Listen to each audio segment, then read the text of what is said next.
ladies and gentlemen. Welcome back to the Based Edge podcast. We are back with episode 8, I believe. No, episode 9, episode 8, episode 9. One of the two. It'll be in the title.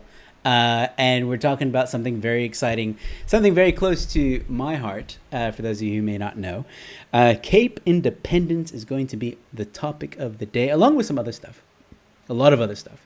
But before we get into that, ladies and gentlemen, my name is Joe Emilio, if you were listening in for the very first time, and my co-host, Mork Rock, ladies and gentlemen. Say hi, Mork. Hi, Mork. Always obedient. What's up, y'all? Welcome to the podcast. Yes. Nice to see you, Joe. It's been a while. It has been a while now that we're doing this once a month, but it's more manageable. It's more exciting. It is. So much more manageable.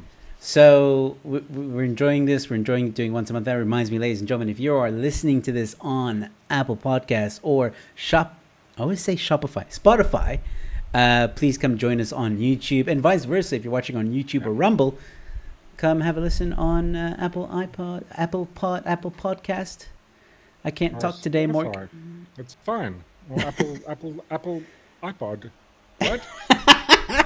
I can't either. Sorry, my brain is just jello. You're probably listening to this on a pod of some kind, so it's fine.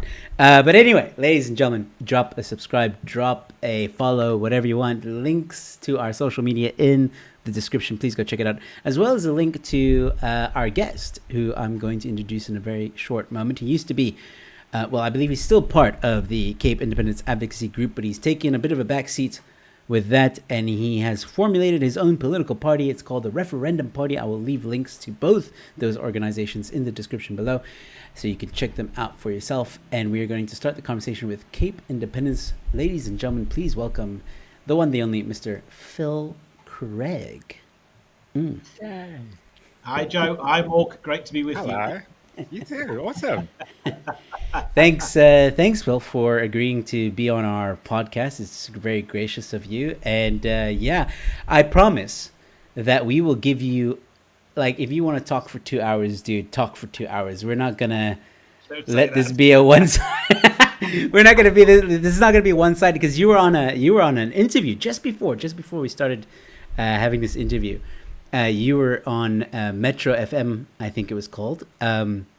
I listened in, I tuned in, I wanted to hear what they had to say. Obviously, Metro FM being owned by SABC, you kind of know where the conversation's going to go. And man, they were very one-sided. Well, there's a surprise.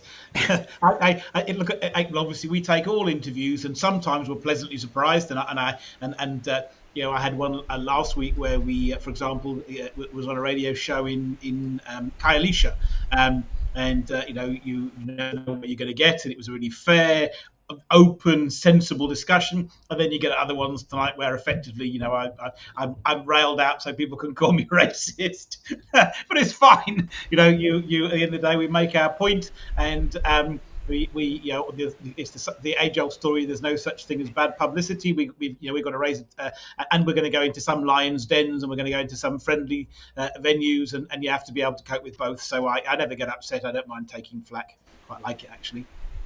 No, I know you do. You love it. You thrive on it. For those who are listening for the very first time, don't know who you are, because there will be those who don't know. Just very briefly, explain who you are, what the Referendum Party is all about. Sure. Okay. So, my name's Phil Craig, and I co-founded about 4 years ago an organisation called the Cape Independence Advocacy Group. We're pushing for Western Cape independence, based upon the democratic will of the people here. After a period of time, we realised that coming to this major watershed elections in 2024, that we wanted to have some political representation. So as a project of the Cape Independence Advocacy Group, we put up a political party called the Referendum Party, which I'm now leading for my sins, and will be competing these elections, pushing when our whole purpose is to try and pressure the Western Cape Premier to call a referendum on Cape independence. And that's very important for people to know, that your party is not, I mean, you mentioned it in the interview as well, you don't have any aspirations to run the country. The main point of your party is to basically twist the arm of the DA, specifically Alan Winde, the Premier of the Western Cape, to call a referendum, which By the way, the DA did promise a year or two ago that they would allow that to happen, and ironically, they broke that promise, and that's why you exist. Thank you. Summed it up perfectly. Let's get into that interview that just happened, because like there is one question that I feel you didn't get a chance to answer, and I feel that I think his name is Michael from Action SA. Yeah. He made a fair point, I think. Basically saying that like he doesn't understand why the Referendum Party, with its ambition to secede from South Africa, or to have the Western Cape secede from South Africa, why you would want to join the multi-charter political parties that exist in that group, because they are trying to save South Africa, right? Like they're standing for South Africa, for South Africans. They want to try and just get rid of the ANC, and in that have a coalition government beyond, or if they win, they will control South Africa through a coalition. So none of them, with exception to a few who you and I know who they are, none of them apparently want to secede or, separate South Africa. So, Phil, why did you want to join the multi-charter? Sure. thing? So look, so interesting, and I think it's one of those funny things where, excuse me, the load shedding now. The fans have gone off, the lights have gone off. I was pre-prepared with a backup light, so it looks relatively seamless, although it probably wasn't. But there we go. South Africa at its best. We have to have made a plan in advance. Look, so and I think that what's kind of missed in that interview, which obviously Metro FM is a Gauteng radio station, so their context is different to our context. As you know, our fight is in the Western Cape. So that's where our primary battle is, and obviously that's got nothing to do with the multi-party charter, but we are standing nationally. So really, this is just a side issue for us. So we've got to think about, what do our voters want? Now, imagine you're a voter for you support Cape Independence, you're living in Gauteng or KZN or the Free State, but you recognise that Cape Independence is a really good idea, and South Africa is not going to be saved, and so on and so forth. So you're willing to vote for the Referendum Party, but you don't even live in the Western Cape, and we've sort of got to move away from this kind of one size fits all approach. The Western Cape, Cape Independence is a great solution for the Western Cape itself, the people of the Western Cape. Many people will look to move there once the Western Cape is independent and provides frankly a better future for people who are sort of ideologically aligned with our values. But equally for other people, we still want to try and do what we can in the rest of South Africa. So ultimately, this was really kind of just our moral support. So the bizarre thing is, the multi-party charter is relevant to us, but we decided that when we're going to stand nationally, that we were going to do our bit in the rest of South Africa to try and help remove the ANC. So we promised people that we'll vote in the Western Cape for Cape Independence and to try and leverage the DA, but we promised not to allow the ANC back into power. And we promised that in the rest of the country we'd do what we could to help remove the ANC. So effectively, this was just offering to put our shoulder to the wheel and to support their project. So frankly, they turned around and said, well, we don't want your support. Well, that's fine. No problem. They don't have to have our support. You would have thought that our few votes and potentially our one or two seats might have been useful. And because we've made the promise to voters, we've said, well, okay, no problem. We're still going to vote with you, whether you let us in or not, because we promised people that we would. And hell, it's nice to have politicians who actually do what they promise. So we're going to sort of keep that promise. We don't really care whether we're in or out. We try to help, and if they don't want our help, they don't want our help. It's not a biggie. It was a bit of a bizarre situation. And as you said, there's a lot of inconsistencies here, and you have to recognise that from Action SA, this is political grandstanding. Before the multi-party charter had even released announced the outcome, Action SA have sprung ahead of it in the news, and I know what happened in the meeting. And actually, there was no discussion of the Referendum Party, because when the meeting was held inside of the multi-party charter, the Referendum Party simply said there is no point in even discussing this because we need to have a complete consensus with the new party, and whatever they say and whatever you say, we're not going to let them in. So they kind of have taken a position on this. They're obviously trying to extract political capital. And good luck to them. That's politics, no big deal. So I mean, we haven't whined about it. They don't want us in. It's right. We won't join that club. It was actually an act of helpfulness from our side, and we'll still vote with them because we hate the ANC even more than they do. So Yeah, I think Michael accused you of sabotage, though, or at least attempting to sabotage in a way where I think he said your strategy is to get into the multi-charter and steal votes or something like that. I cannot understand for one moment the strategy or the thought process that goes behind the Referendum Party saying we're going to sign up to this thing even though our only agenda is the Western Cape, and given though our stated intention published on our website and everywhere else is not to take votes from the ANC, by the way, Phil, is to take votes from other parties in the multi-party charter so that you can leverage this issue in the Western Cape provincial government. So, it's just a very confusing strategy that you're following, but which I found hilarious. I was laughing because I'm like, but can you not see that the one common thing between RP and the multi-charter team or alliance or whatever you want to call it is that they hate the ANC. So I mean, and the RP doesn't want to run the country. Probably just give you the votes, that whatever votes they get, like you just said, it will be a win-win. Just grow that block, so to speak. But anyway, Michael, love to have you on the show as well. If you ever watch this, I have a lot. I was listening in, and I was like, if this was my podcast. That guy got so lucky. That host was so biased, it wasn't even funny. You came on, you answered, you were smart. I think you got 3 questions, and you're so experienced now that you know that you don't have a lot of time. And the one question, I don't think you answered it, but I mean, you did something good where you were like, listen, you basically were like, listen, stuff that question. I'm going to address what Michael said, which I loved. And it's why you're on the show, because based. But a very one-sided interview. Is there anything that you feel you wanted to say on that interview that you didn't get a chance, that you may want to address, let people know of now? No, look. I think they carried on the discussion after I left, which was great. And obviously, I was booked for a fairly short period of time anyway. So I clearly had a roll-on, roll-off part. I guess I was the bad guy in the Punch and Judy show. I think I've spent it on dealing with that. I think one of the funny things with the multi-party charter, and one of the issues that we had with Action SA, so we had no issue at all with not being included in the multi-party charter. We did want to reply to some of the allegations that around Cape Independence, which Action SA had made, was more important. And one of one of them was around the Constitution, but I think I dealt with that tonight.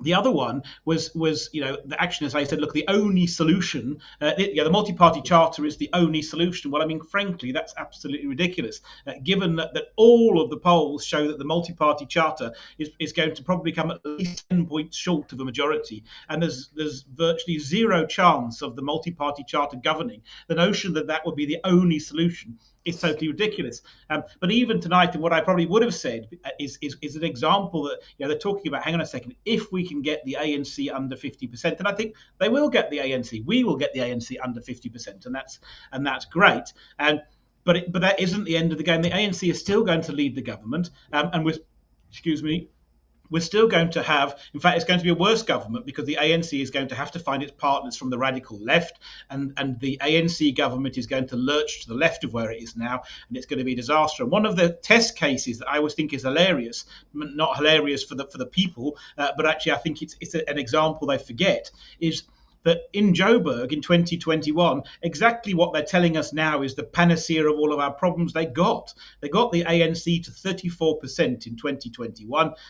They got the EFF to 11%. So collectively, those two parties had 45% of the vote, and the multi-party charter had 46% of the. Never going to get that solution in South Africa, but they got exactly what they're saying is the perfect solution. What happened?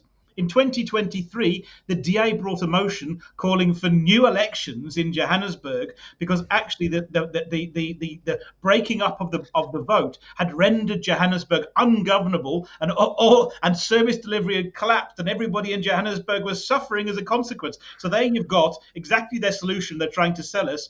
They've done at a smaller scale in Joburg, and they themselves are on record saying it was a complete disaster and ended up in a dysfunctional government that literally ended up in a catastrophe for the people. And now they're taking exactly the same solution and saying, but nationally, this is the solution. I mean, it's insane. So, and I think that was one of our issues around, it's like, okay, by all means, push your multi-party charter. We'll support you, but hell, don't put all your eggs in that basket, And I think that's where, and then you come back to the Western Cape, where actually the parties, the DA, and let's call it the sort of centre-right parties, have about 60% of the vote, can govern absolutely without any drama whatsoever, and can deliver. And why on earth wouldn't you want that as your national government?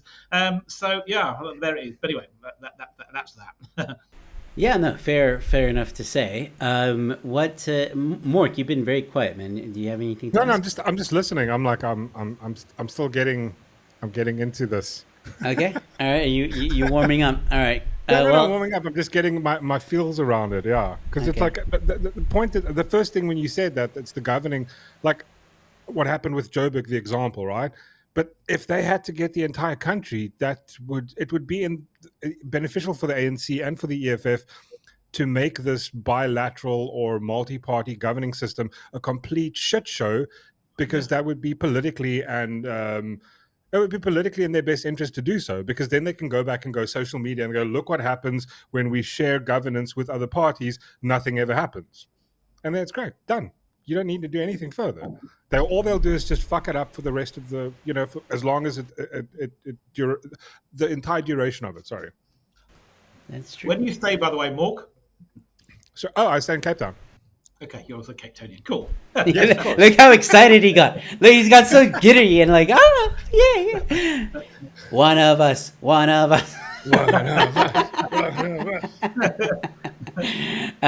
Yeah, so there was a few things that was said in the interview that I'd like to maybe get into, because I think it will also, it's part of the conversation of Cape Independence anyway.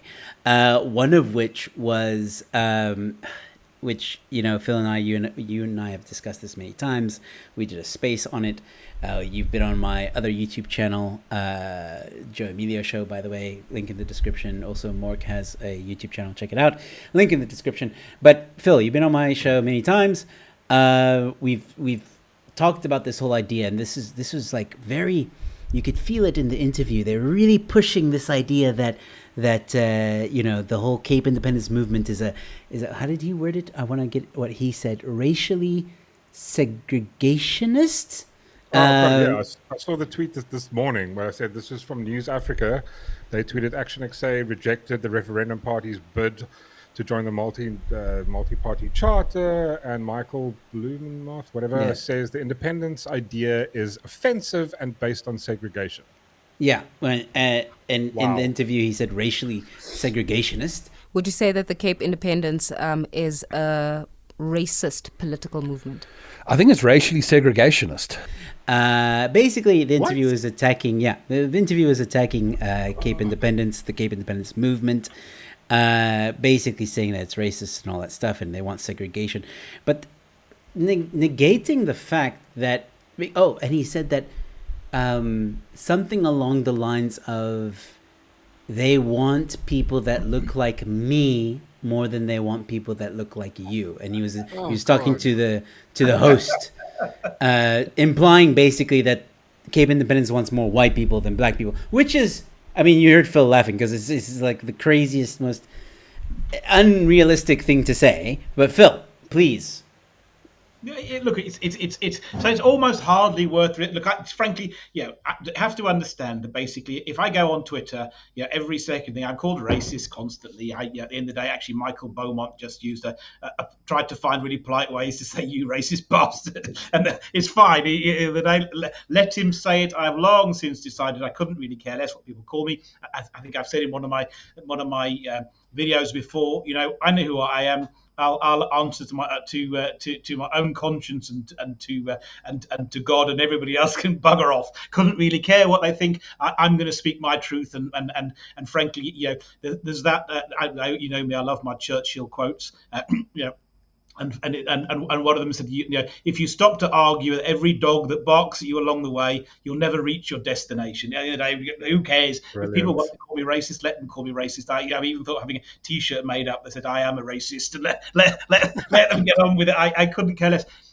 And the irony is, if you let your words do your talking, it's so much easier. We at the end of the day say, here we are. You've been at our marches. You've seen what they look like. We're busy putting up our candidate list. So we'll only put up about 10 candidates. We'll have people from all races in on our candidate list. At the end of the day, whenever actually you look under the cover, there's nothing. But frankly, you can't. If somebody thinks, what you've got, the bottom line is, Beaumont doesn't like this idea. He comes from a party that's race obsessed, and therefore he's going to see race in everything. From our point of view, we come from a party who genuinely is non-racial. We aren't race obsessed, and frankly, we couldn't care less what people think or say. We're just going to do our thing, and we have these beautiful moments. We last week we opened up our first branch in Kaielisha. This morning, the guy there, Loyolo, went and we're collecting signatures, went and collected 60 signatures for the Referendum Party for the IEC in Kaielisha this morning. At the end of the day, so the reality on the ground is people don't. At the end of the day, people.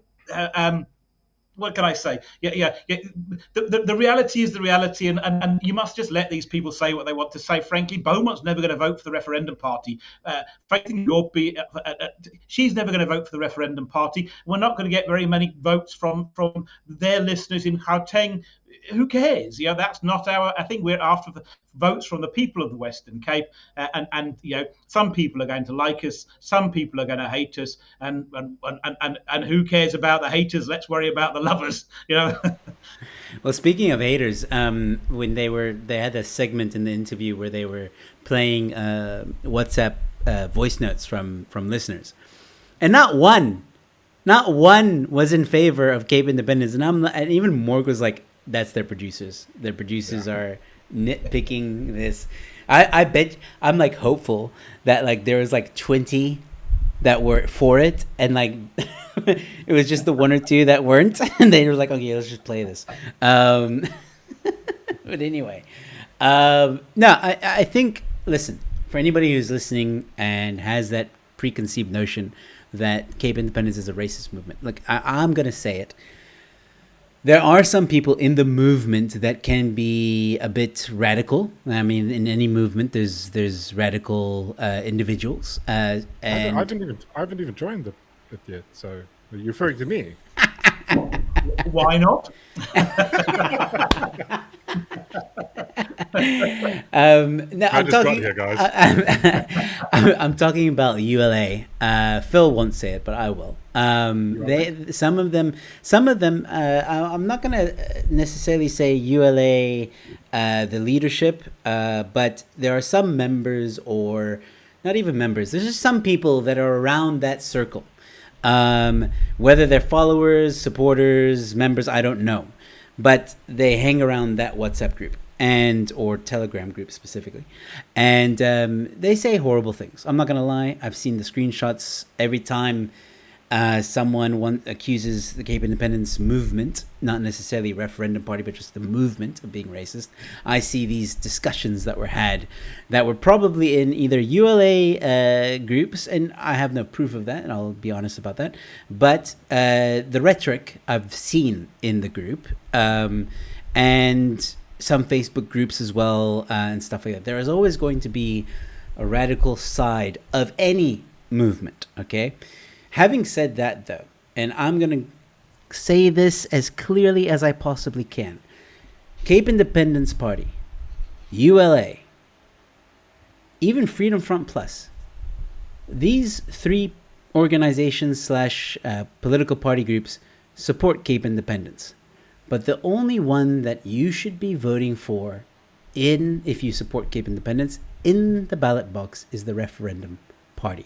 And I'll tell you why. Because this man that is sitting right here, he has done so much for this movement when he was spokesperson of the Cape Independence Advocacy Group. He has fought tooth and nail. I believe, and it's my opinion, that the reason why we're talking about Cape Independence at the moment in the mainstream is because of this man next to me. Yes, there have been people that helped him, and Phil will say that. There's other people involved, and hell yeah, there's a lot of people involved. But Phil was the face for quite a long time. It's pissed off some people. It's pissed off a lot of people. But he has grinded, he has worked, and I've seen what he has done for this movement, and the team that surrounds him, what have done for this movement. If there's anyone that I will put my money on, it's this man right here. So if you want my what's it called, endorsement, here it is.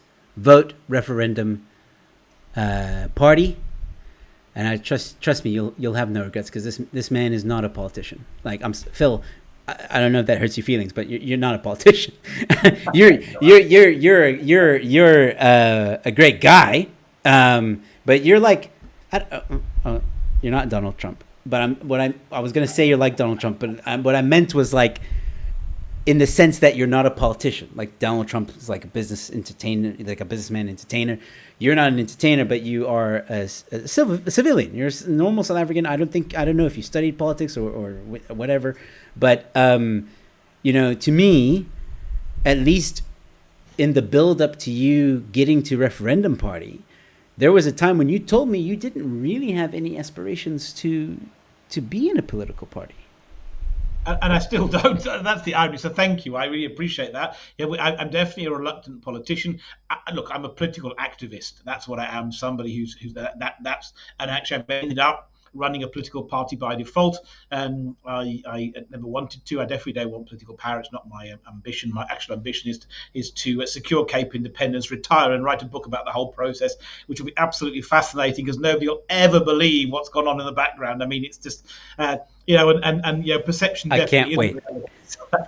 I can't wait. I will buy that book in a heartbeat, man. Like, seriously, that was so many. There'll be a Netflix special on it. Like, only if we win. Yeah. That's the irony. You graft, and these margins are very small, aren't they? If we deliver Cape Independence, I'll be a best-selling author. If we just come up slightly short, nobody will ever have heard of me. I'd have been that idiot who witted on about Cape Independence for a few years. So best make sure we win. Well, as I alluded, like you came onto the scene, I think the movement and Cape Independence Advocacy Group, in my opinion, or at least when I started to notice you guys, was during the lockdowns. The South African lockdowns is really when the idea really started to fester with the South African people. So what were you doing before that? Like, because you got a British accent, you're obviously from the UK, but like, what even got into your mind to pursue this? So, good question. So I always thought it was going to be inevitable. So first of all, I have an interest in politics. Never been a politician, but I like it. I always like to say there are three things you should never talk at a bar, isn't it? Sex, religion, and politics. And I love all three. So that's me. So politics has always been an interest for me, and here we are. We sort of find myself watching, and I come to this new country, and I kind of made sense of it. And over sort of 15 years, I've sort of watched as things have started to go horribly wrong, and for me, there was always a natural look. You could see this ideological divide. So effectively, South Africa was becoming more and more radical. And when I say radical, I'm talking about African nationalism, black nationalism, if we sort of call it for what it is. And actually the rise of Malema, the moving of the ANC from a relatively moderate organisation to a much more radical left-wing organisation that was starting to drive a racial nationalistic agenda. And my view was, well, look, this thing will kind of sort itself out fairly naturally. I mean, here you are, you've got this section of the country in the Western Cape where most people, aren't African nationalists. The majority of the population come from the ethnic minorities, and these people are never going to sit around while these lunatics get more and more power. They're just going to separate themselves off. And I was just absolutely convinced this was going to happen, and I was going to be a merry spectator in the whole process. And then as sort of things got worse and worse and worse, and nobody did anything, I started to sort of get more and more frustrated. But I didn't really feel it was my place, precisely because I'm British. But as you know, because you've met her, I'm married to an Afrikaner, and it was on my mind. And actually, I went to an NG church. I don't go very often, but I go with my wife to an NG church, and there was a preacher there called Benny van Rensburg. He's retired now, and unfortunately he's not very well. And ironically, he never knew this story. And I went and saw him last week or 2 weeks ago. He's got a little antique shop now. I went and told him. I said, "Look, you probably don't know that a sermon you gave 4 years ago turned into a political movement." So I told him the story. But he stood up and he always preached on politics, and I loved it. I always wanted to because I like perfect, a preacher that talks religion and politics together, fantastic. But he stood up and he said to the congregation, it was a big congregation, there's absolutely no point in coming to a church on Sunday and praying that God is going to save South Africa if you're going to go home on Monday and do nothing about it yourself. You actually have to get out of the pews and do something.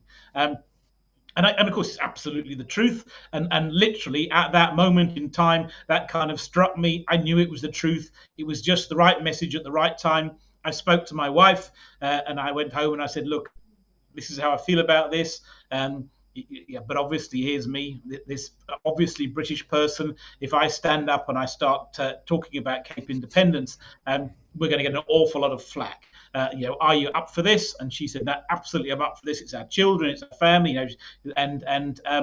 So that was that. So then I went and spoke to Cape Exit. I went and spoke to the Cape Independence Party. And I actually went and spoke to the ULA briefly to sort of find out about these people and to see what their views were. I actually wrote a document. The first thing, I wrote a document called A Marketer's Guide, because my background is in sales and marketing, A Marketer's Guide to Cape Independence. And I laid out what needed to be done from a marketing perspective to deliver Cape Independence. And I sent it to all three organizations, and I had discussions with them all. And out of that, none of them really hit the nail on the head. Let's say they weren't, they all had bits, and they were all good people, and it was a useful process. But actually, I could see that none of them had the sort of had it in them, or had the tactics down, if you're right, to do what it was. And none of them were willing to embrace my idea, and they didn't have to embrace my idea. But I knew my idea was right, being an arrogant SOP. So then we started an organisation. Actually, I worked closely with a little group of people who were sort of disaffected at the ULA, funny enough, who were the non-racists. And we ultimately formed this group. There was 4 of us, and we then formed the Cape Independence Advocacy Group. Actually, what happened was, unbeknown to me, there was a guy who was involved at the ULA who sort of brought us on at the side, because the ULA aren't really fighting for Cape independence. But at that point, I didn't really understand the landscape. I didn't know how racist they were. And this guy, his name was Ronnie van der Weyde, and Ronnie very cleverly got this little group of people at the side and kept them away from all of the racist people. And the idea was that he was going to take this plan and then turn the ULA around so that it became a sensible organisation. But it very became clear that he couldn't turn the ULA around because they didn't want to be turned around. And then I'd said to him, "Well, look, rather than trying to do that, why don't you just leave the ULA?" And I had never joined the ULA, but he was there, and my other colleague, Dr. Renee Pretorius, and the 2 of them were there, and they left the ULA, and they joined myself and another guy, Kerry Parsons, and the 4 of us then formed the Cape Independence Advocacy Group, very quickly joined by Joe Buerter, I think you've met, and then the 5 of us for a while were the driving force behind the CIAG, and then we started to collect people. Neil Kish, you've already met, and Tessa, and then there was the group just got bigger and bigger and bigger, and more people came in, and that was the CIAG. So it really was, and if ever there was a sort of a lesson for people who think they're powerless, what can I do? What can I do? Well, the answer is you can do anything. I went from being, I still am a nobody, don't take the, but I went from an absolute nobody, nothing. Nobody knew me. I had no pedigree. It's not that I've got degrees in this, but actually I was just an ordinary guy who wanted to make a difference. And 3 years later, I'm writing bills in Parliament. I'm running the Western Cape Devolution Group.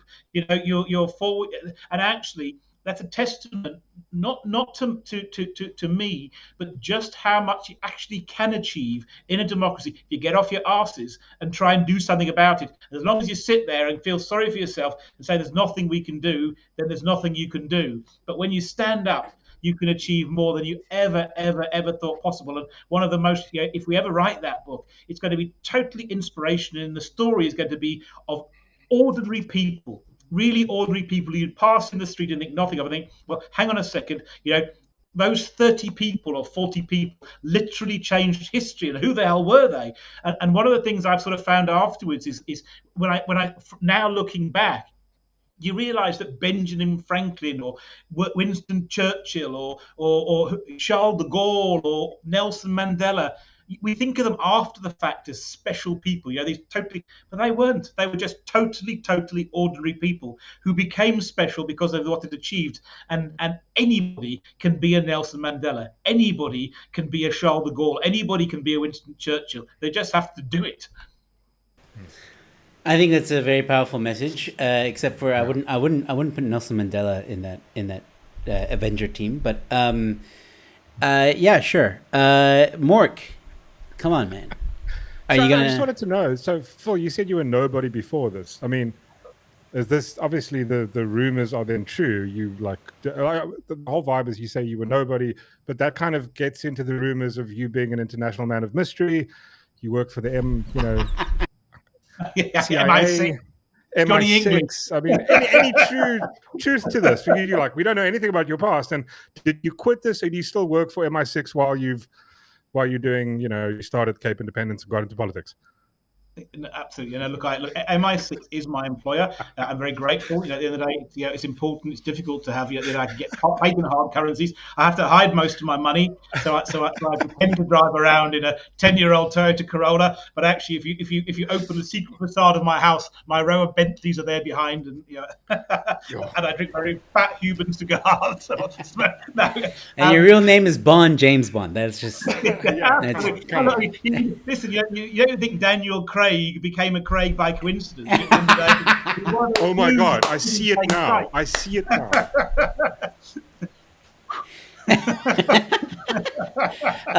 A license to secede. Oh. License to thrill. No, look, absolutely. No. So I am a very mediocre businessman, is the honest answer. I did my. Look, I was in the UK. I was fairly successful in my early days in corporate. I actually left. I had a business that kind of did quite well and grew, made a few of the sort of typical mistakes where you grow too fast.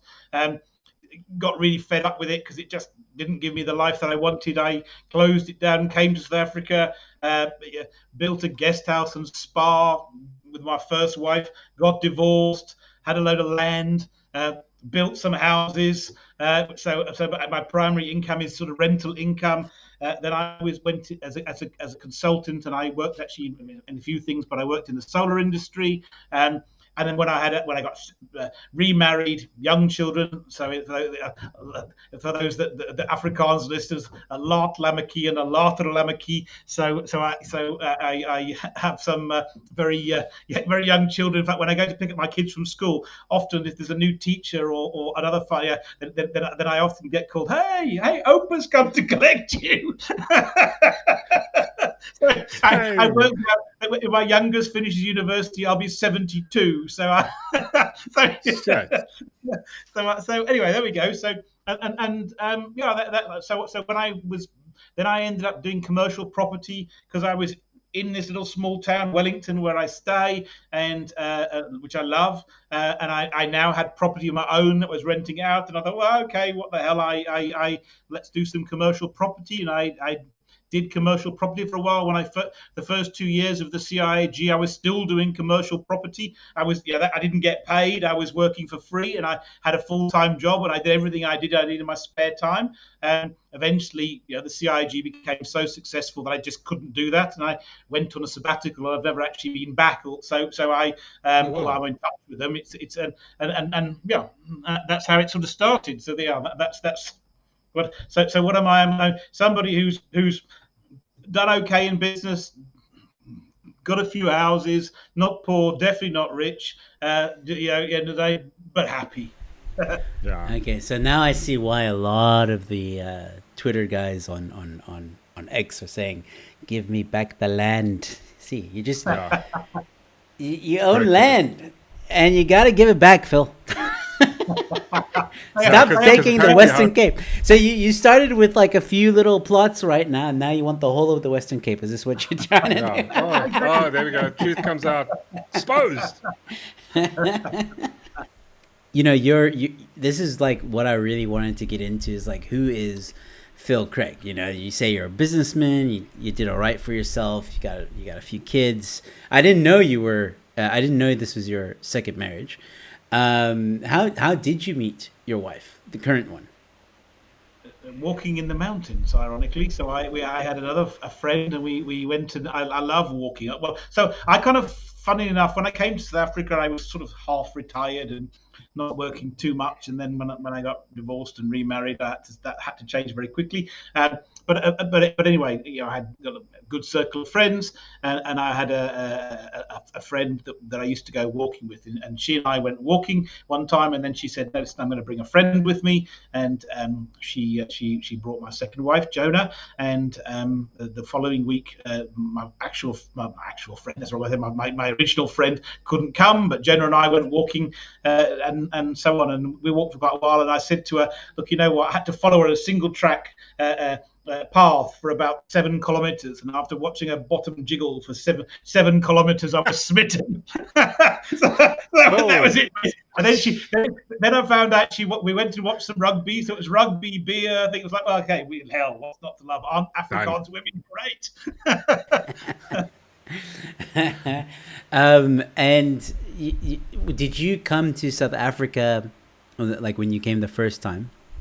That was during your first marriage, or did you come to South Africa for your first marriage? No. My first wife was also British. My first marriage was, and she watches some of these shows, so she'll laugh. But I don't mind saying my first marriage was a bit of a screw up. But it was fine. So I was with my first wife for 8 years. It was 7 years before we got married, and then I was married and divorced within a year, and we were in marriage guidance after 2 weeks. After that, so it's fair to say that the marriage part didn't work out too well, but it helped us realise that we weren't really suited for each other. And ironically, we're still good friends. In fact, when I got married the second time, people will laugh. But we were working out who was going to sort of organise the day. We put together a wedding, but my wife was going to do something. So we can't be organising it on the day. Let's find somebody else who can organise it.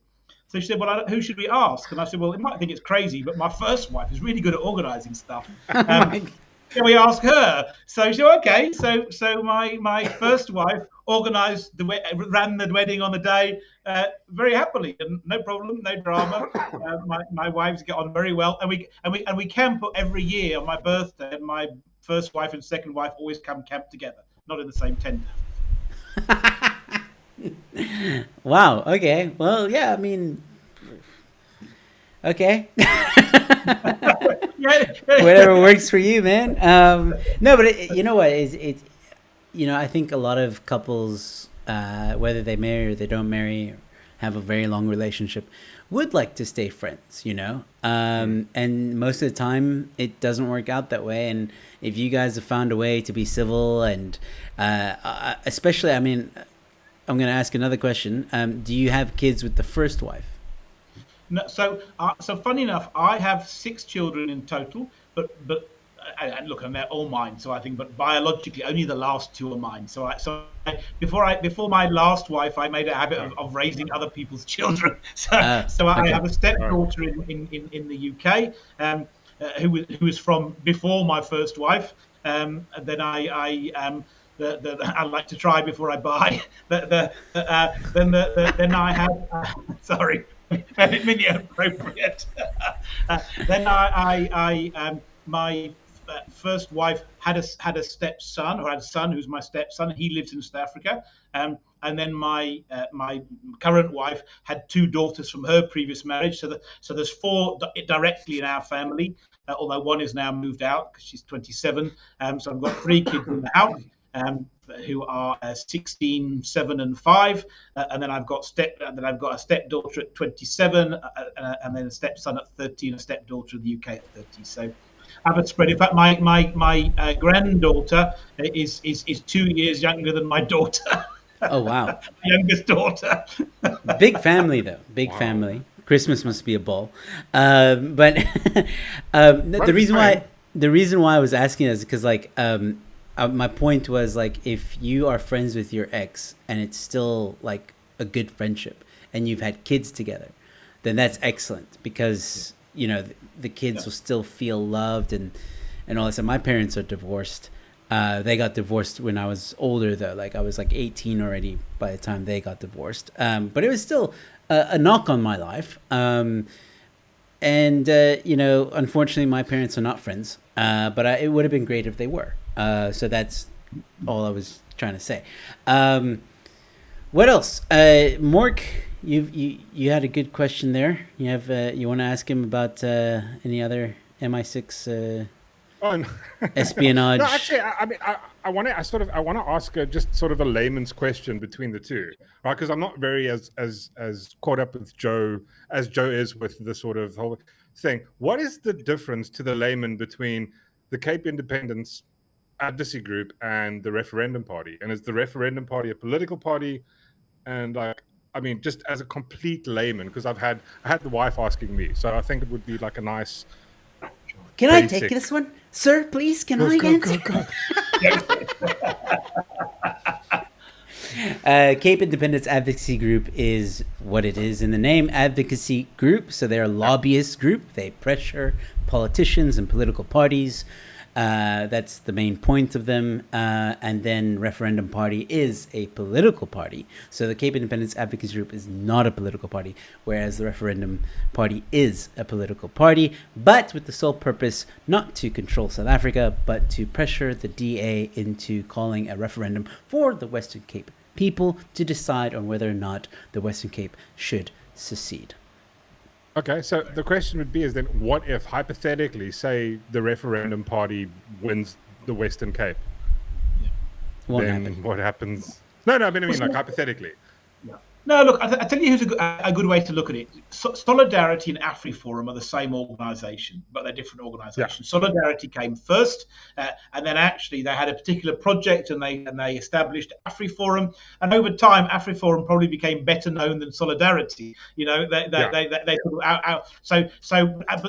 Solidarity was the parent, and AfriForum was the child. So think of the same thing. The Cape Independence Advocacy Group is the parent. That was the organisation, and we've done all sorts of things strategically. We've done polling, we've done marches, we set up the devolution working group. We wrote the Western Cape People's Bill, and actually. We then came to this election and we realized we needed to have some skin in the game at the election. So the CIAG created the Referendum Party. So the Referendum Party is the CIAG's baby. And effectively, we're still one organization. It's just kind of for now, it's a project of the CIAG. Now, just like AfriForum have done, it could be that the baby becomes bigger than the parent. Who knows what's going to happen down the line, and obviously we'll just deal with that as that happens. We haven't really got to worry about it too much. But effectively we're all based in one office. It's the same people that are running the organizations. Yeah. We do have some compartmentalization on social media where we say, look, you run the CIG account, we'll run the and we try to be fair. So for example, the CIG has just put out a voting guide.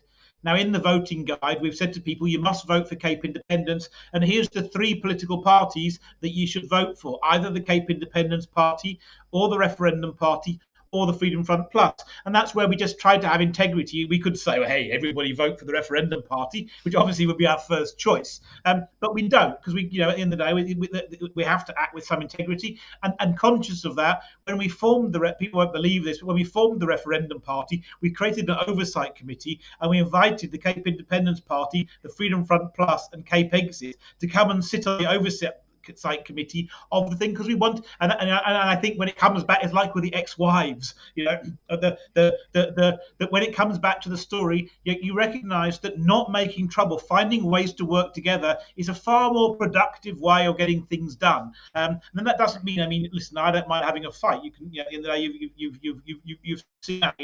I'm not a shrinking violet, but actually, where you can kind of build consensus and not take things to heart and just sort of find a way of moving forward together, it's obviously infinitely preferable to fighting all the time. And so we didn't want the CIP and for the Freedom Front to see us as a threat. We wanted them to see us as an ally, even if perhaps it might not be what they really wanted. And you'd have seen, and actually for the most part, Cape Exit and the Freedom Front Plus, we've worked together fairly well.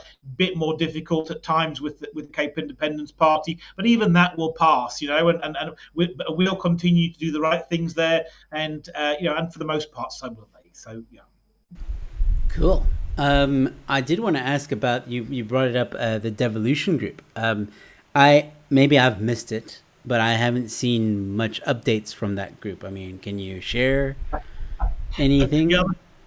So there's not much. Look, so there's not much going on there at the moment. Is the honest answer. But I think part of the look. So I think there are two reasons for that. But I think probably the overarching one is it's an election year, and politicians have a very, very different agenda in election year than in other years. So at this point in time, everybody's worried about how they're going to get themselves elected, and perhaps are less open to, they've sort of entrenched their positions, written their manifestos, taken up positions on certain things, and they're not really going to.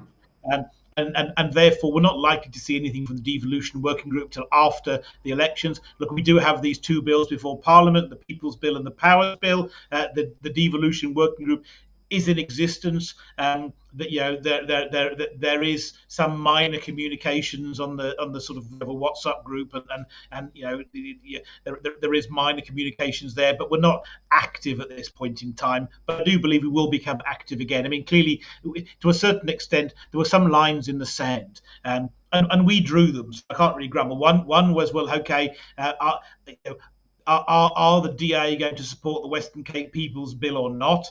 And the second one is, are they going to honour the promise they made to hold a referendum or not? And coming up to the elections, we needed to know, well, what are you going to do? Are you going to keep your promises, or are you not? And obviously, if you're not going to keep your promises, then we've got to put up a party and come up with a different plan, which is exactly what's happened. So and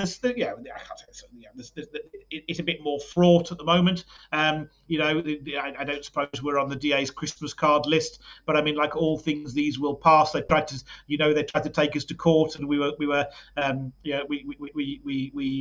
gave them a bit of a bloody nose on that, and so that'll kind of unfold itself, and I'm sure business will get back to normal after the elections, because I mean, we'll all have to move on to whatever the next stage of the plan is.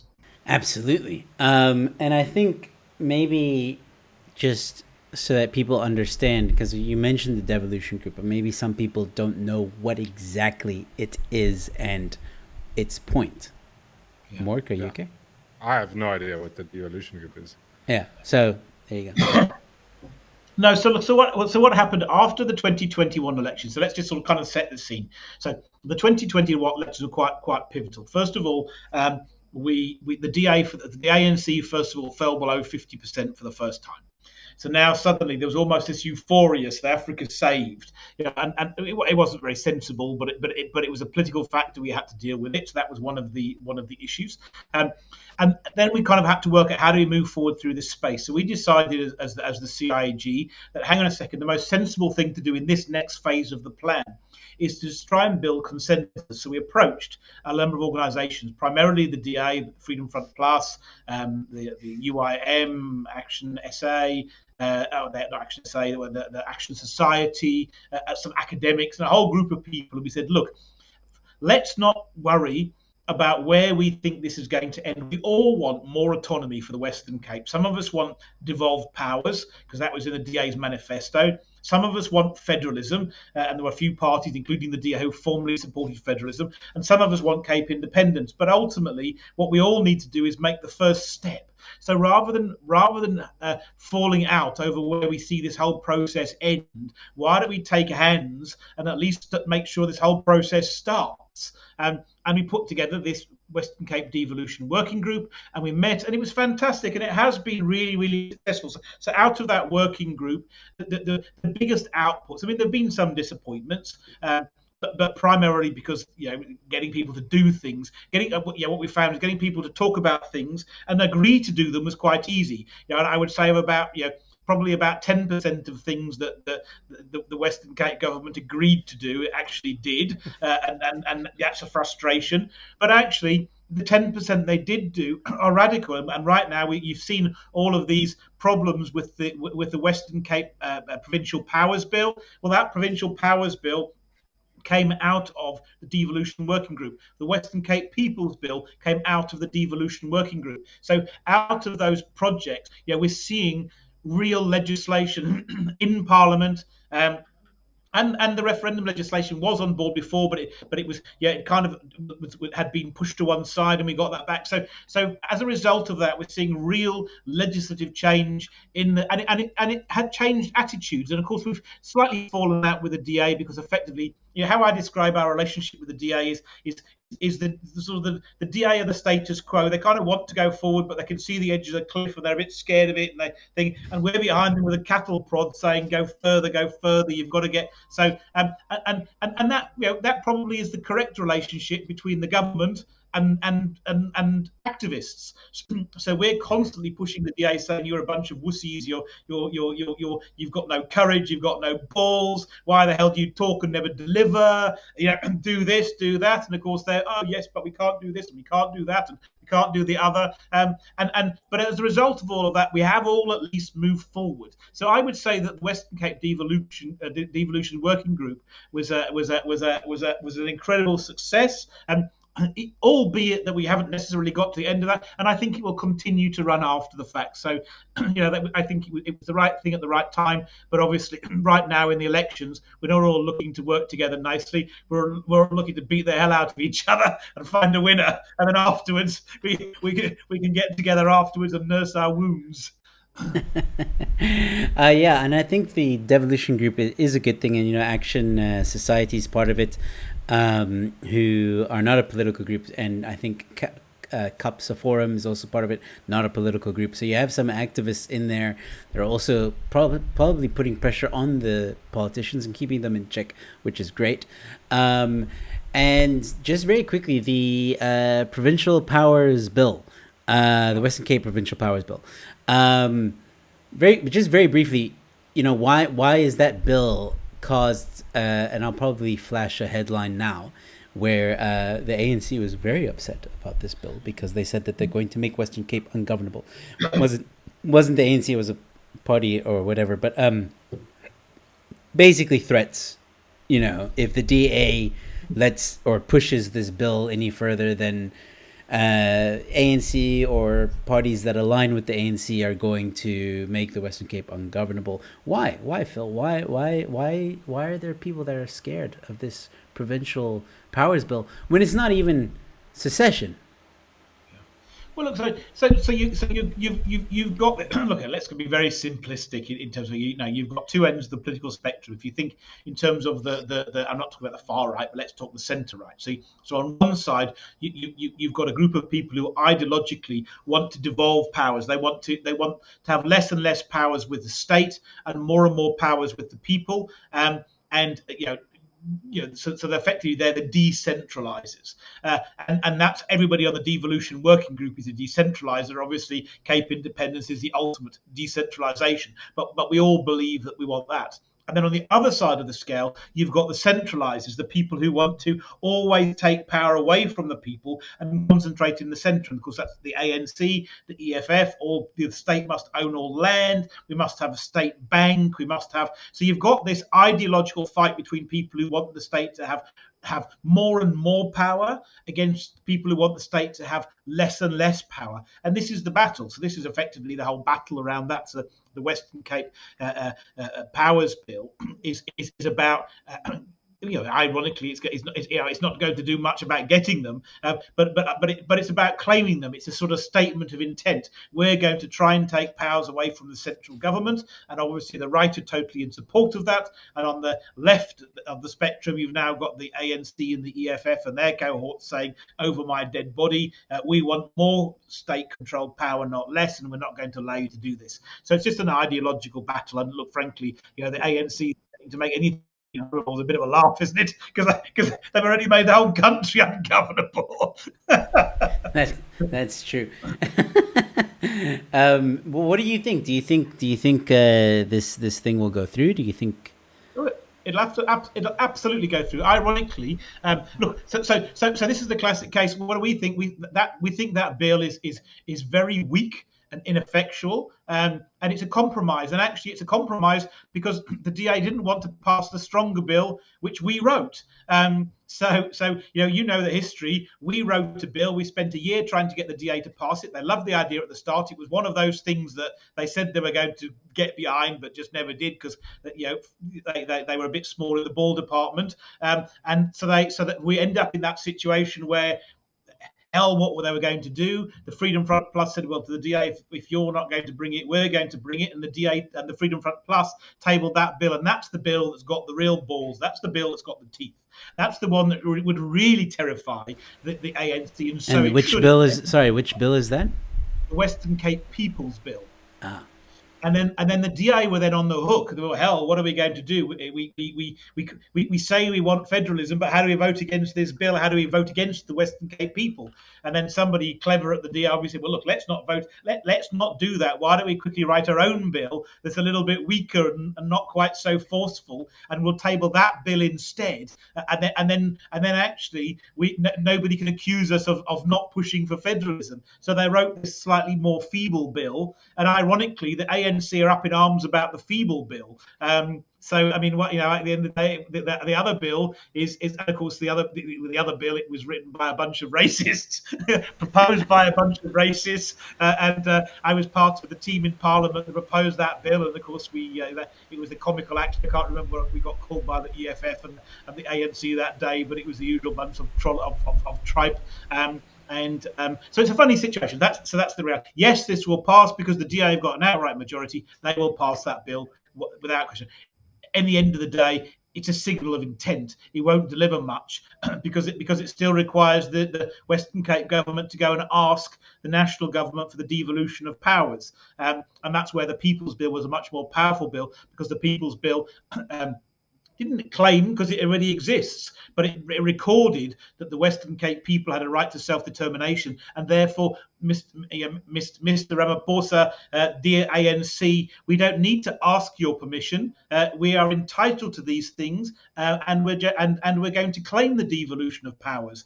We're going to demand to control policing. We're going to demand the ability to collect their own taxes. And that was the difference between our bill and their bill, which is, please, Mr. Ramaphosa, would you nicely give us control of the police? At which point he says F off once again, where our bill was obviously very, very different. But I mean, yeah, that's where we are. Their bill will pass. This battle's got a long way to go. So you've got this funny situation on one side that it's seen as a very radical bill by the ANC, whereas for us on the Freedom Front, it's hopelessly weak. Yeah, Mork, you seem like you have a question. No, I'm just trying to figure, why would they write, like, why would the DA go ahead and then do like a weak bill? Like, why not just claim the powers? Like, what is the strategy behind that? Like, it's because the DA, and I've often said on my channel, like, I have issues with the DA. As much as they run the Western Cape very well and all that stuff, I have always felt that the DA doesn't have a backbone. that they're scared. There's always a reason. Like even when I've spoken to Helen Zilla or Natasha Mazzone or whatever, there's always a reason why they can't do something. And Phil's alluded to it as well. Like there's always oh, we can't do it because of this, or we can't do, oh, well, actually we can't do that, you know. But it's like, yeah, you can. Like you can. You just, for whatever reason, don't want to. But in my opinion, that's my opinion. Phil. No, you're right. You're right. I was just sorry. I wasn't. I was just going to support you on that, and I was going to give you the reason. The reason is that the DA have been in power for 15 years. You know, so the current status quo is rather good for them. They like it. Why do they want to rock the boat? The boat's very comfortable for them. They've been in power for 15 years. So you know, if they were out of power, they'd be a much more radical party, you know. But now they've got everything to lose, and in their mind, not much to gain. Why rock the boat? Because we kind of quite like the boat, you know. And that's the honest answer. That's why they don't rock it, you know, because they're captain. The People's Bill, right? So the People's Bill is a stronger bill, you say, right? So what happened to it now? Is it dead in the water? Well, it's still at committee stage. So what happened? Both bills went to committee. Now, bear in mind the DA got a majority, so it went to committee. Both of them went to committee as what's called private members' bills. In other words, somebody from the DA tabled the one, an individual person, not the government, and somebody from the Freedom Front tabled the other. When it went to the committee, the DA used their majority to adopt the DA's bill as a committee bill. So now it became a bill of the Parliament. But of course, they had a majority, so it didn't matter what anybody else thought. It became a committee bill. So now, and then it was rushed forward, and ironically, it got two adverse legal opinions. So the provincial parliament, the lawyers in the provincial parliament looked at it and said, there's something wrong with this bill. You shouldn't proceed with this bill. But the DA said, no, they're just legal opinions. We're going to proceed anyway, because obviously they need that bill, because the alternative is the People's Bill. And the People's Bill was brought by the Freedom Front Plus, which remained a bill. So now what happens is the Freedom Front Plus have got one. There's 42 seats in the provincial parliament. The Freedom Front Plus have got one. They can't pass that bill. They can deliver that bill, but they need the DA to vote with them. Now, the DA don't want to vote with them, but actually they don't really want to get caught voting against them. So they've done everything they can to slow down that bill. So that bill is currently at committee stage. They got a legal opinion. I've seen the legal opinion. The legal opinion, fun enough, I think is fundamentally wrong, but it's very, very helpful. So if we get elected into Parliament, we will be using that legal opinion. So we've got two choices. We could go with our lawyers and argue with their lawyers and say we really disagree with the legal opinion, but there's no point, because there's an alternative, which is to take their legal opinion and say, well, you've said we must do X, Y, and Z, so therefore here's us doing X, Y, and Z, because the X, Y, and Z. So what happened in that legal opinion, in short, is they said that the People's Bill that it was tabled in the wrong Parliament. It should have been tabled in the national Parliament, and it's a very technical reason, and I fundamentally disagree that they got it wrong. But then they responded to one of our arguments, one of my arguments in Parliament, which was, hang on a second, but where else can the Western Cape people express their desire for self-determination? The Western Cape people can only express their desire for self-determination in the Western Cape Parliament. They can't express it in the national Parliament. You know? So, and obviously that made sense. So the lawyers had to find a way around that. So what they said is, this bill should have been tabled in the national Parliament, but actually you've got other ways of expressing your desire for self-determination in the provincial Parliament, such as bringing motions. Now, ironically, it's a million times easier to bring a motion than a bill. So whilst I think they're completely wrong, the answer is for somebody to get into Parliament and bring a motion claiming self-determination. It's actually easier than bringing a bill. And then when anyone stands up and said, we shouldn't be doing this, we can go, well, there's the legal opinion prepared by this House telling us that this is what we should do. So therefore, we're going to do it. So if the Referendum Party, or let me say, when the Referendum Party gets somebody elected into the provincial Parliament, we will table a motion claiming the right of self-determination for the Western Cape people, and we will hold up that legal opinion when we do it. Yeah, I was going to ask you now, like, if you get enough votes and stuff like that, you know, for to be able to be in Parliament and all that stuff, you can back then the FF Plus to push through that People's Bill, correct? Absolutely. Yeah. Yeah. We Okay. will, absolutely. Yeah. And just give us an update because you needed some signatures. Maybe you want to explain that and let us know how you're doing with that. Yeah, look, we're almost there. It's a bit of a nightmare, but anyway, we're getting there. So lots of things to do. So set up a political party, ironically, a bit of a pain in the neck. First of all, you have to get 1,000 physical signatures. Well, to register your party. Now, it takes a while to get 1,000 physical signatures. Everybody's name, address, ID number. But anyway, we did that, and we're now registered as a party. Then after that, they've changed the law this time. So for the first time ever, so now the referendum party exists, but we still can't contest the election. To contest the election, if we want to contest nationally, we have to get 13,201 signatures. And again, with people giving ID numbers and all sorts of stuff, and that's not an easy task. And we're busy doing that as we speak. But we're at about 11,000 now of the 13,000. So I suspect we'll have it done in about a week. But it's hard work, and it's not. Where it's frustrating is it's not. Ultimately you can do it, but the amount of time and effort, resource that you have to spend on collecting signatures, as opposed to telling people about what your party stands for. And for a very small party like us, it's a nightmare. At the end of the day, it's a party that's got hundreds of people and millions of rands. We've got this small team of really dedicated people, and actually we've got this constant monkey on our back of how are we going to get these signatures. And it's probably cost us. It's probably cost us $100,000 to get those signatures, and that's money that could be spent on something else. Almost like by design, like the ANC doesn't want more competition, maybe, or I don't know, but because it is difficult for any party to start. I mean, you got to go through all these hoops and stuff like that. On the one hand, I can understand the frustration, but on the other hand, we already have like enough parties. It's like. I feel anyway like the ballot is huge, on who you're gonna vote for and stuff like that. So I can see both sides of the argument there. One thing though about the signatures, you said you have about 11,000. I'm sure by the end of this conversation you'll have 11,001 because I'm sure Mork is gonna sign the thing. Yes. So that's cool. I don't know when this episode's gonna be out, but I will still provide a link in the description so that if you still need signatures by the time this video is out, people can go and check for themselves at that link at the bottom. You can, if you want to support Cape Independence and you want to get Cape Independence, there's only one way to do it, which is to vote for it, and definitely help by putting your name, putting your signature, so that these guys can compete in the elections and you will be able to vote for it. Am I saying that right? Perfect. No, fantastic. Awesome. That's exactly, and I agree with you, by the way.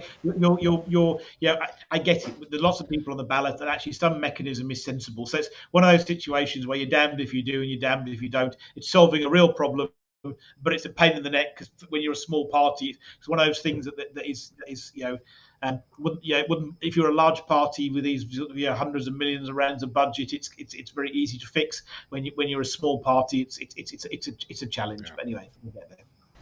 I'm starting to run out of questions, but I do have one question. So more about you, Phil. We spoke about your family, and you got a big family. How do they feel? I know you mentioned your wife is very supportive, but like your exes and your children and your stepchildren, are they also calling you racist, or are they also behind you? What's happening there? No, not at all. No, look. No, look. What happens is I have a nice, wonderful selection of friends and stuff who are super, super supportive, and I'm totally amazed. And almost always when we need something, you've met so many of my friends you won't even know it because you want to building a stage. I've got a friend who comes and does it. You want a photographer, there's a friend that comes and does it. Sound, somebody comes and does it. So and my friends have been the most supportive family. Look, it's shit to be a politician's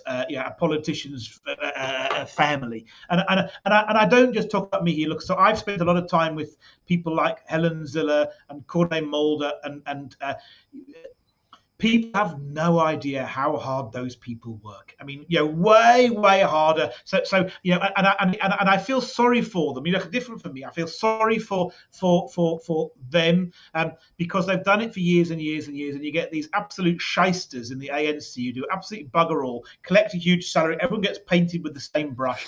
I know people would have no idea. So if I just tell you a typical a typical week this week. So I would be up at 6 o'clock this morning writing a press statement. Here I am at 9:15 in the evening. I'm still at work. I've done a day's work in between. I've done 3 interviews. Tomorrow I will be up tomorrow at 6. I'll drop my kids off at 7. I'm working all day. Then I've got to go through to Cape Town for a dinner. I'll probably get home about midnight tomorrow night. I'm up on Wednesday morning, kids to school at 7 o'clock. Wednesday evening, we're running a rally in Durbanville, and I'm making a political rally. I'll probably be home 11, 12 o'clock. Thursday, Friday, I work Saturday, I work Sunday. And even when you're not working, you get a phone call from the media. Can you do an interview? Will you give me a voice note? It's absolutely incessant and insane. And it's fine. I absolutely love it. It's the best thing I've ever done. But for your family, it's an absolute nightmare. In fact, what I do, the one thing I've learned to cope is I now have date night on a Thursday, and my diary is booked out from 5 o'clock until midnight, and nothing goes in there. I don't care what it is. I don't allow anything whatsoever. And that has been brilliant. Actually, it's allowed me and Jonah to spend really good quality time together, and that keeps us sane. But my kids don't see enough of me. My wife doesn't see enough of me. They are super supportive. And a shout out to those, those you know who are the good politicians and who are the bad ones. So if even my political opponents, the people who are doing the hard yards, then kudos to them, because it's not a 9-to-5 job. No. And it's look, if you're at a big party and you're sitting in parliament, you're well paid. But for most people who are fighting to get into, they work for peanuts, and it's a vocation. It's a labor of love. But it's the best job I've ever had. Excellent, and I'm glad to hear that. You set time aside during the week. That's very important. You mentioned that this Wednesday you'll be in Durbanville. Yeah, look, we haven't done lots and lots and lots, and I have no idea how this was going to go. But you have these little magic moments. So one of the things that's funny. So first of all, I don't know what politics is supposed to be. I've never been a political leader. I've never run a political party. So what does good and bad look like? We're just bumbling through, doing the best that we can. But we've started to run rallies now. In the beginning, you do everything in your team, and then actually over a period of time, people start to appear and just do things, and they're really magic moments. So tomorrow's rally is really special. There's a guy who started a branch in Durbanville. In theory, now we've got 93 branches at the Referendum Party. Now, some of those might only be 3 or 4 people on a WhatsApp group, but some of them are 500 people on a WhatsApp group. And we've got these branch coordinators, we call them, who we just encourage to promote the Referendum Party. We give them some of the options they can do. So now we've got a guy, his name's Voter, so Voter in Durbanville has said, I'd like to organise a rally. He's organised the venue. He's organised the time. I don't know. I'll just go tomorrow and turn up, and I'll deliver a speech, and I'll meet the people there. I don't know if there's going to be 5 people there or 50 people there. I don't know whether the audience is going to be white, black, or coloured, and I don't care. But I'm super excited that he is this. He is somebody who's not part of our inner circle, who's organising something for Cape Independence. Just like the black guy in Khayelitsha, I'd never dealt with him, I'd never spoken to. Somebody phones me up and said, "Hey, we've got a branch in Khayelitsha." We absolutely, and it's so funny. People say you're racist. You have no idea how much we cheered and hugged each other at getting a branch in Khayelitsha. We want people. We want to be inclusive. We're not trying to keep people out. We're trying to get them in. And this guy's special. And actually, he's now applied to be a candidate. So we're going through candidate applications. So right now, our top 10 candidates will have people of all 3 races. and it's awesome. So and these people just keep appearing and appearing and appearing and doing things, and I don't know where that's going to end. I really don't. But what I can say is that there's something, to find all these other people just jumping in and saying I can do this and I can do that, has a sort of a real and our movement isn't fun. The people say, which billionaire is funding you? And well, nobody is. We have got bits of money from here, there, whatever, but actually, what's the biggest thing that drives our movement is people, and some of the most amazing people you can imagine. There's a lady at our office, Lila. She followed us on Twitter. When we opened our office, she turned up with a bottle of champagne and some flowers and said, "How can I help?" Sweet. Cute. She now works full time for nothing. She's the first person in the office every day at 7:00. She comes and she works for nothing just to help, and she's absolutely indispensable. And that is the story of our party. And frankly, even if we lose, we've won. It's the most amazing thing. Well, you've said that you need. Okay, so first you got 11,000 signatures. I'm sure you'll make the deadline to be able to compete in this year's elections. Then you need 100,000 votes, which, I mean, the Cape Exit, which is not a political party, but they are an advocacy group as well, or an organization that also supports and advocates for Cape independence. They have a database of over 800,000 signatures. If they give you access to that database, I'm sure you can get your 100,000 votes. But then again, you don't even need the Cape Exit technically, because you guys are doing the rallies, you're doing all that kind of stuff. You're on social media, you're on interviews. And I know for a fact that there are people that love this idea because the movement has grown. The fact that people talk about it almost every day, because you hear about it at some point. You hear about it in the news, you hear about it in radio interviews, even around Bryce or on X, on a space. The other day I was listening to Mork and I did a thing on it, but there was another I think it's an international profile, Dr. Fucci or something, not the American guy. Not that guy. Not that guy. There's a woman, and she something Fuji Benedict something. She was having a space on X, and she was talking about Cape Independence and asking people about Cape Independence. And I saw what's his name? Rob was on there. Rob Digan. Oh, yeah. He didn't say anything. I think he listened for a bit and then also just had to drop off. But the point is, it's a random profile on X. I didn't see anything special about this profile other than a lot of followers talking about Cape Independence, and it sounded like these people were in England asking South Africans about Cape Independence, other things as well about crime and how bad the situation is in South Africa. But the fact that was part of that Cape Independence topic, whether the people on there agreed with it or not, were actually talking about, that was something 5 years ago, 6 years ago you wouldn't have seen. So the fact that people are talking about it is a testament to what you guys have done, but also people are talking about it because it's interesting, number one, and number two, I think there's a silent majority with it. I think there are a lot of people that want it. They won't say it openly, but they want it, and they will give you that signal. I think you will get your 100,000. I really do. I will be like, I wouldn't say there's no hope if you don't get it, but I will be very shocked if you don't. Like, I'll be like, okay, Phil, get your people, do an investigation, make sure that no ballots were missing or some dead person didn't come alive or whatever. You know what I mean? Like, just make sure that everything was counted properly. And yeah. So I don't know. That's my opinion. I think you guys can do it. Mork, do you have anything you want to add or ask? No, I think they can. I think they can do it. I think it's a cool idea. I didn't know much about it, and I've been learning, and yeah, it's wonderful. Go independence. But I like the idea of a wall. If we can build a wall, that'd be great. Keep those Joburgers out.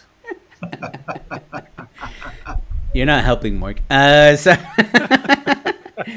I mean, yeah. like, if you guys for the rallies, you tried doing like the vibe where you get someone to donate a whole bunch of cows and then give a free braai and then give everybody like food parcels and then they get the signatures, because you can fill a stadium and doing it that way. I'm just saying. Also, or promise them free stuff like free houses, free everything. I was watching somebody. Oh, you sing so you know how you get like a little media tip for you, like how to get like trend. You say something really bad about people, like you want to, I don't know, maybe shoot a certain race, and then you do this thing. It's just. Hey, we saw John Steenhuisen doing it this weekend, didn't we? Wow, wow. I was actually thinking, is he trying to do that to sort of get like a little bit of media exposure or trend? Okay, so I have actually done a video on this. I'm releasing it tomorrow. First of all, let's have a base conversation about this and then we'll end it. Okay, so Sure. I'll play the clip.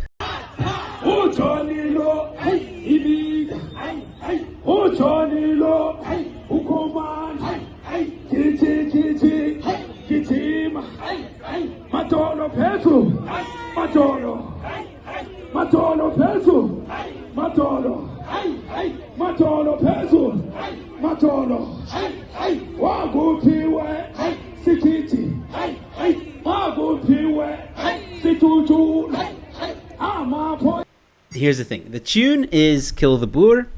There's been an article, it's actually in front of me right now, where some people from the DA are saying that it was the song Kill the Boer, or the tune of Kill the Boer, the tune of Kill the Boer, but it was a spoof of the song. The lyrics were completely different. Some say the lyrics were about John Steenhuisen becoming a leader. Ronaldo Gauss actually has been quoted as saying that it was a remix of the Julius Malema song, and that the lyrics were John is the leader, commander. So yeah, that was the thing. There's been other translations as well, but basically, a lot of people are very upset because it's the tune of Kill the Boer. What were you thinking? It's gotten a lot of Afrikaners upset, and rightfully so. I do think that in terms of optics, this was a very stupid move for the DA. But yeah, your guys' opinion. I mean, knowing all that now, what do you think? Mork, we'll start with you, and then we'll go to Phil. I mean, I think it was. First off, how's that any different from when Julius was singing "Kiss the Boer"? So it's like, but I think the intention was to get exposure. I mean, that's what everything has gone down to. It's about how many views you can get, how many clicks you can get, how many people can see your thing. And if they're doing a rally, like, you want to get clicks. It's like the thing that, I mean, if people just learn from Trump. You say something controversial, but as long as it's based in truth, it's going to set someone off. And I mean, I said something the other day, and it was like people got triggered a mile high, but it's like there's. What did you say? I told people to get over slavery. Well, I mean, yeah, it's about time. I mean, no, but it's like, you can't be like too soon. Like it's. No, but that's the thing. And everybody came back going like, "Oh, say that about the Jews." I'm going like, well, maybe, okay, let's give it like another 120 years, so it's fair. So it's 200 years and 200 years, and then like, but like, it's like at some point you have to go, listen, I'm not emotionally traumatized about something. But back to the thing with this is like, I think it was sort of strategy. It's like, I always tell people, like go watch, like, what's that, The West Wing. Every episode, if anybody's ever watched political stuff, House of Cards, there's always a team of people going, okay, cool, well, you know what you're going to do? We're going to do this, and we're going to handle it this way. There's advisors. Media teams are going, okay, cool, say this, and we can get it to trend. That's just how you have to deal in these days. And I think that's the reason they maybe played it. I mean, I couldn't give a shit. They changed the lyrics. There we go. It's not the same song. I mean, it's like, it's the words that matter. It's like if they're singing "Shoot the Boer." I think that's the bad part. If they change it to "Kiss the Boer," it's like, it's not the same thing anymore. Kiss the Boer is still no, but if they change it to like John is the commander now, then yeah, it is completely different. Yeah, but Phil, I mean, I think Kiss the Boer. That whole vibe was, he wasn't allowed to say the words. Yeah, so it's like the same. Was still the same because the people were singing "Shoot," and he was going, "I never sang it," Sorry, but Phil, now that you're a politician, give us your political answer to the question. Well, no, I don't know. I can just. What do I know? I thought it was idiotic. And to be honest, I looked at it. First of all, John is like me. He can't dance, can he? You know, he's real got white man rhythm. Yeah, at the end of the day, I played in a band for a while, and the bass player was like, "Oh, Phil, you've just got no rhythm." You know what I mean? At the end of the day, okay. So so first of all, I'm definitely not judging, but I mean, for me, it felt really, really ill-considered at the end of the day. It doesn't really matter. So kind of, what's the upside? I think I put kind of, like Bonnie looked like a fish out of water. I mean, clearly that's not his vibe, at the end of the day. So that was, and I think it's stupid because I think for me, it is a hugely offensive. That kill the ball thing is hugely offensive, and even if it's meant to be a joke, it's kind of like making. I mean, you wouldn't make jokes about the gas chambers, because it's just not funny. Do you know what I mean? So whether it's a parody, whether it's whatever. First time I looked at it, it was almost like, well, is this for real? Because it almost just seemed so idiotic. And I may, if his media team have done that, I think they're badly miscalculated, because I just think he just looked like an idiot. And I like John. I think John's a good person. Yeah, me too. And you've seen all of the DA leaders always seem to get pushed on to do this silly dancing. It's kind of, and actually for me, it's sad, because I always feel, that I love the multicultural nature of South Africa. People say, why would you go live in Iran? It's kind of, well, hell, I don't want to be around one people. I love it. When a lot of the houses I've got, I literally built. And I worked on a team with people of all races. And some of the best years of my life. It was absolutely fantastic. The vibe was fantastic, really good fun, and I love that kind of thing. But I mean, but one of the things that we kind of have in South Africa is, hell, if you're white, just be white. If you're black, be black.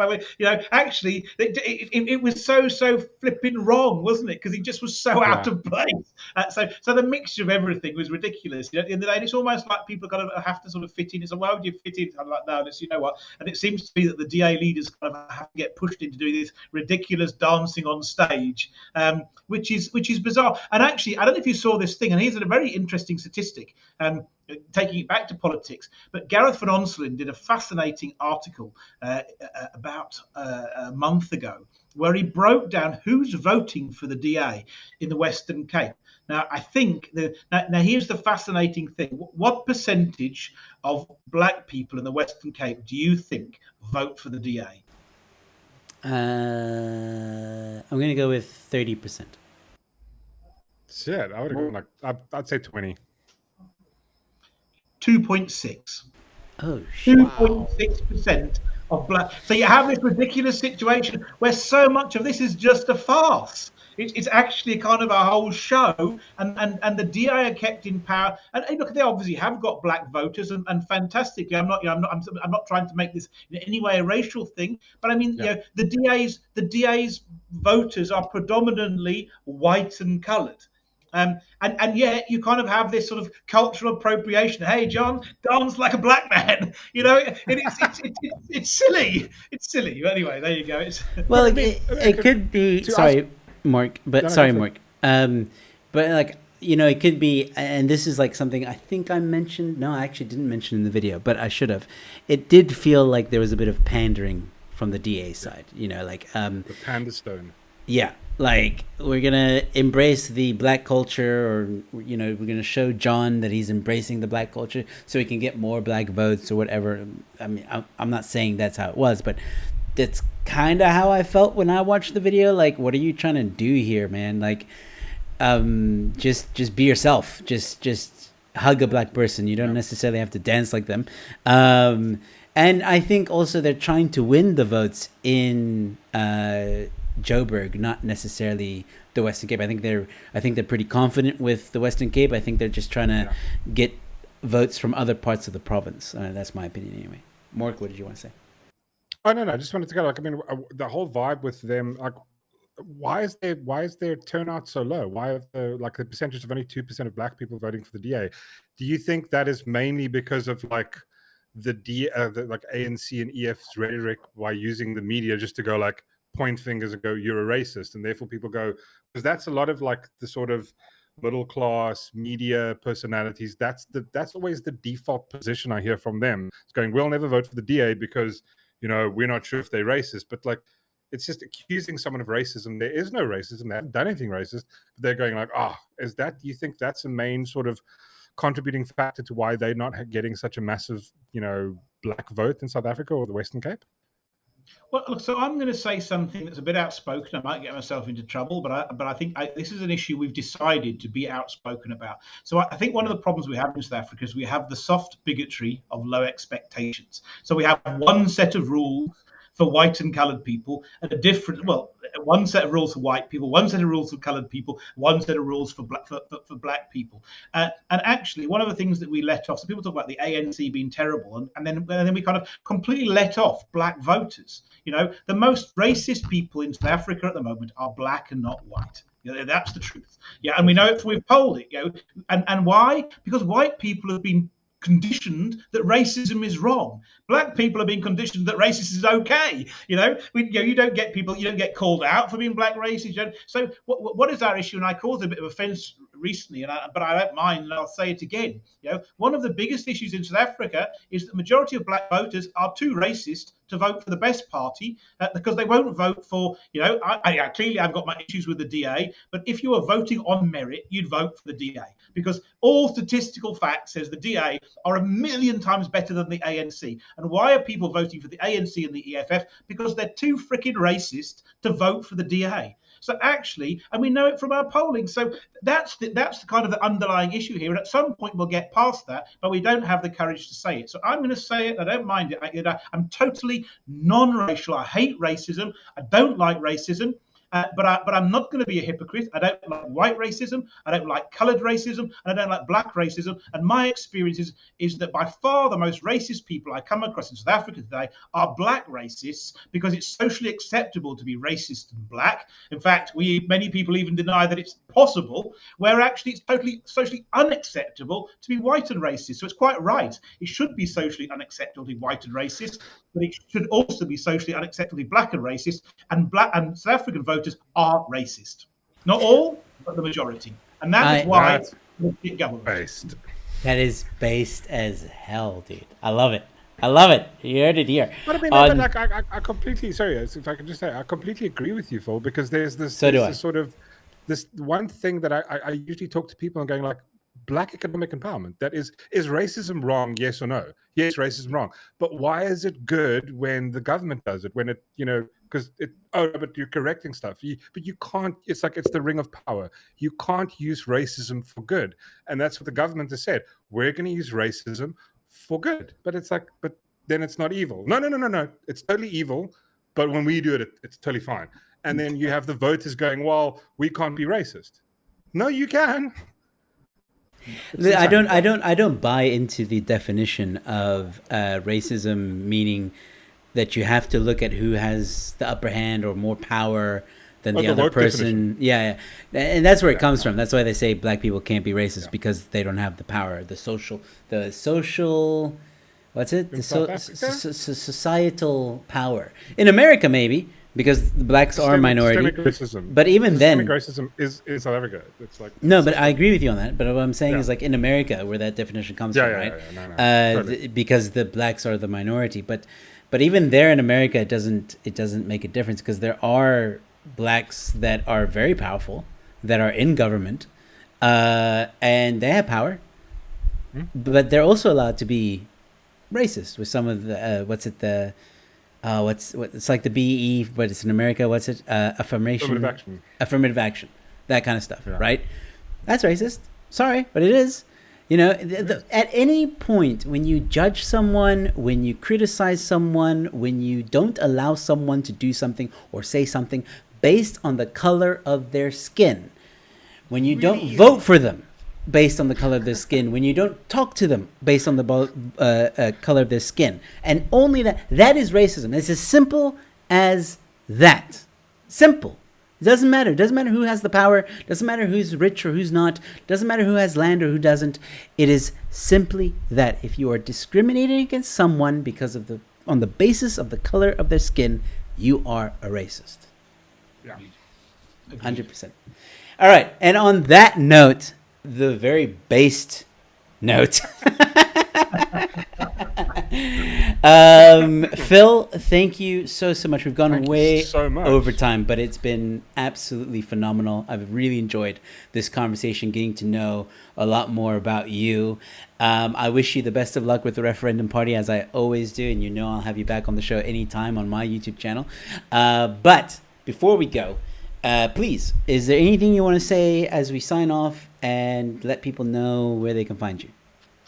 No, look, it's fine. But look, I think you're going to put the show in the link, the Referendum Party website, CIG website. It's been great to get you to chat to. And it's been, you said it was going to be a different conversation, and we were ready for that. It's been good for us to chat and to sort of, get behind the people, and we definitely must do that Bri, and Mork, you must come too. We must get to know Mork, and let's way too much beer and then tell all the stories that we see. Phil, I think you're gonna want Mork to move in with you if you experience what Mork does on a smoker. Mork loves to smoke anything and everything, and he's really good at it. Very tasty stuff. So we got to make something happen there. Thanks. We're going to have a smoke fest. All right, ladies and gentlemen, this has been, well, actually, I'll do my sign off just now. So, Phil, we'll say goodnight to you. So once again, thank you so much for joining us. It's really been a blast. Cheers. Awesome. Thanks. Cheers. All right. Ladies and gentlemen, that was Phil Craig from the Referendum Party. As we mentioned, all the links in the description below. Mork, how do you feel? That was awesome. I loved it. It's nice having an actual, like a normal conversation about stuff. I'm still a little bit confused on certain things.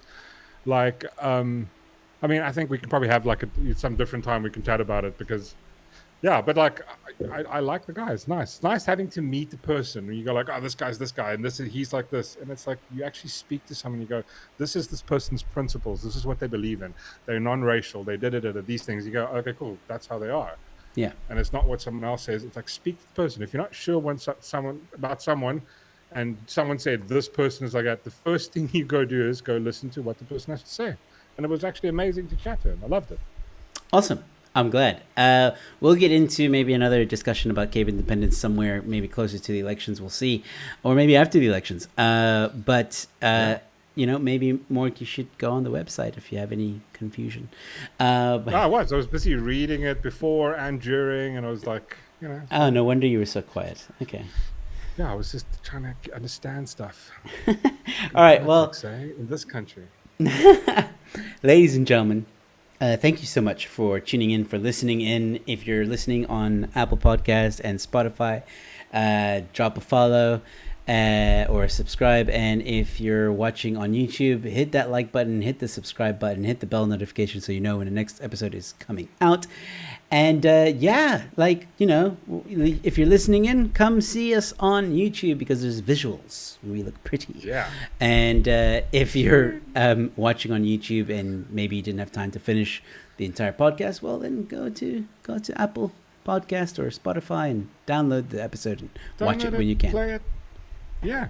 100%. Mork, once again, thank you so much, man. This was really fun. Guy. It was super fun, man. I loved it. Always love it. All right, are you gonna do? I'm gonna give you the honor today, Mork, because you didn't say a lot today. So, all right, guys, thanks so much for watching. Remember to leave a comment and stay based.